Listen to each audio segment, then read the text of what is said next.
Arthritis foundation of India आप सभी के फ़ायदे के लिए एक यूट्यूब चैनल लॉन्च करने जा रही है। ये यूट्यूब चैनल मतलब यूज़र फ्रेंडली होगा। एक इसमें वो इन्फॉर्मेशन दी जाएगी जो आपके काम की हो। यूट्यूब चैनल के माध्यम से हड्डी एवं जोड़ रोगों के सभी जो विषय हैं उनको हम टच करने की कोशिश करेंगे और कोशिश ये रहेगी कि कम से कम हर संडे को एवरी संडे एक आपके पास 3 से 5 मिनट का वीडियो पहुंचाया जाए, जिससे कि आप उससे लाभान्वित हो सकें। आज का विषय जो है वो है पोस्ट कोविड माइल्जिया। पोस्ट कोविड बहुत सारे कोविड के मरीजों में ये देखा गया है कि उनमें जो मांसपेशियों में दर्द है, जो जोड़ों में दर्द है, वो बहुत ज़्यादा रह रहा है। पोस्ट कोविड माइल्जिया जो विषय है ये कोरोना के बाद बहुत ज़्यादा देखा। हालांकि एक बड़ा सेक्शन है जिसमें पोस्ट कोविड माइल्जिया नहीं भी है, लेकिन बहुत सारे लोग हैं जो लंबे वक्त तक, आमतौर पर किसी भी वायरल फीवर से 1 हफ्ते में मांसपेशियों में, जोड़ों में दर्द ठीक हो जाता है। लेकिन ये वो बीमारी है जिसमें कि इतनी जल्दी नहीं हो पा रहा है। तो पोस्ट कोविड माइल्जिया और दर्द का जो रिश्ता है वो ये है कि बॉडी के अलग अलग हिस्सों में दर्द हो सकता है। जैसे कि हाथों में दर्द हो सकता है, पैरों में दर्द हो सकता है, पीठ में दर्द हो सकता है, कभी कभी पूरे शरीर में दर्द हो सकता है। उसी तरह से जोड़ों में, बड़े जोड़ों में जैसे घुटनों में, हिप्स में, शोल्डर्स में, और कभी कभी छोटे जोड़ों में भी दर्द हो सकता है। और दर्द 1 हफ्ते से लेके करीब 6 to 8 वीक्स तक चल सकता है। यही सबसे कठिन बात है इस फीवर की, कोरोना की, कि इसका दर्द जो है बहुत दिनों तक चले जा रहा है, जिससे लोग डिप्रेशन में जा रहे हैं, सो नहीं पा रहे हैं, स्लीपलेसनेस हो रही है, वगैरह वगैरह, ये प्रॉब्लम्स हैं। तो ये क्यों हो रहा है? इसकी वजह ये है कि जो वायरस है वो हर सेल के, जिस तरह से लंग्स होते हैं, लंग्स के ऊपर एक S2 रिसेप्टर्स होते हैं, S2 रिसेप्टर्स के ऊपर अटैक करता है।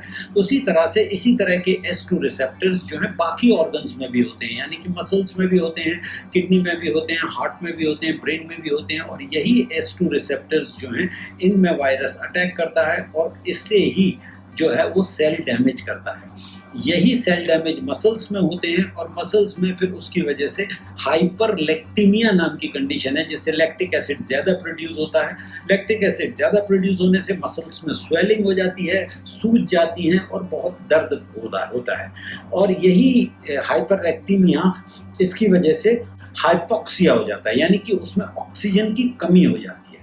मसल्स में ऑक्सीजन की कमी वैसे ही है जैसे इंसान में ऑक्सीजन की कमी, यानी कि मसल्स जो हैं वो ऑक्सीजन के लिए एक तरह से तड़पती हैं। और उसी मांसपेशी में दर्द होती है, भड़कन होती है, सूजन होती है, दर्द होता है, उसका पीएच गिर जाता है और वहाँ पे मेटाबॉलिज्म जो है उसका एंड रिजल्ट होता है एटीपी गिर जाते हैं और पीएच, यानी कि जिसका एसिडिक बेसिक पीएच है वो गिर जाता है।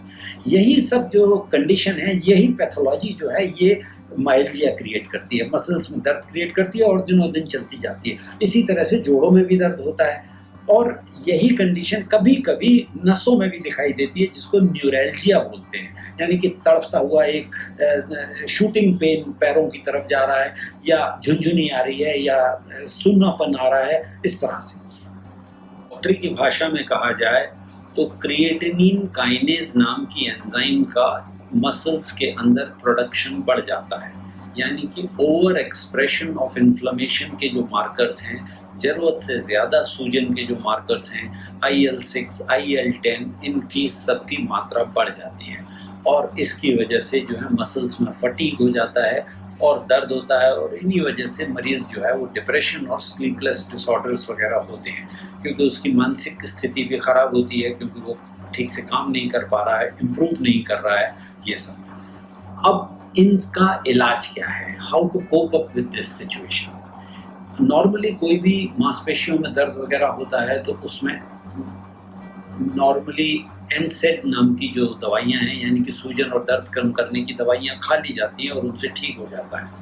लेकिन आम तौर पर कोविड के बाद ये दवाइयाँ जो हैं वो बहुत ज़्यादा GIT प्रॉब्लम करती हैं, पेट की प्रॉब्लम करती हैं और बहुत काम भी नहीं करती हैं इन पे।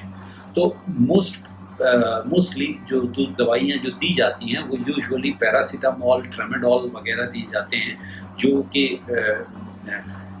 कम पेट की तरफ नुकसान करती हैं और निश्चित रूप से वो इस दर्द में भी काफ़ी कारगर होती है।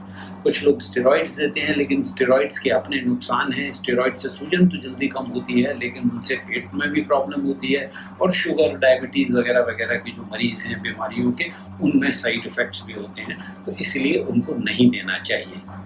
दूसरी एक और बात, स्ट्रेचिंग की एक्सरसाइजेज अगर हल्की की जाएँ तो डेफिनेटली उनसे फ़ायदा होगा। स्ट्रेचिंग एक्सरसाइजेज की जाएँ, और प्राणायाम वगैरह जो योगा की एक्सरसाइजेज हैं उनको करने में भी बुराई नहीं है। ब्रीदिंग एक्सरसाइजेज करते हैं, उनसे करते हैं तो डेफिनेटली एक बॉडी में ऑक्सीजनेशन बढ़ता है और एक वेलबींग की फीलिंग आती है, जो लंग्स के लिए भी काम करती हैं और पूरी बॉडी के वेलबींग के लिए, रिक्यूपरेशन के लिए काम करती हैं। उसके अलावा वाटर इनटेक बहुत बढ़ाना पड़ता है, यानी कि 2 to 3 litres of water is must.